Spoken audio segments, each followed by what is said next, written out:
Let's ditch the microplastics and find a healthier, cheaper option. I will share a link to the original creator down below. I want to give it a test and see how well it cleans my dishes. Here is the recipe. You need 1 cup of washing soda.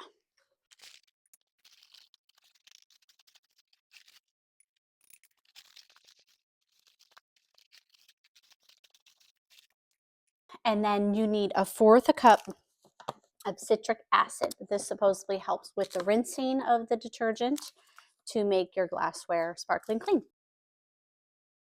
1/4 cup.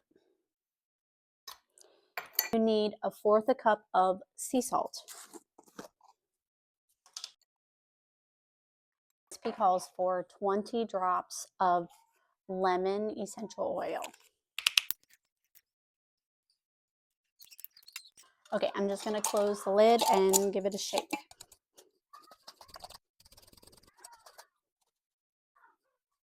I'm going to put 1 teaspoon of the dishwashing detergent in here. Close this up, and then I'm going to start my dishwasher. So I'm going to give this a test for about a week and see how well it cleans my dishes. I'm tired of using those little plastic pods and putting microplastics all over my dishes. So come on this clean journey with me, and let's start making things from scratch.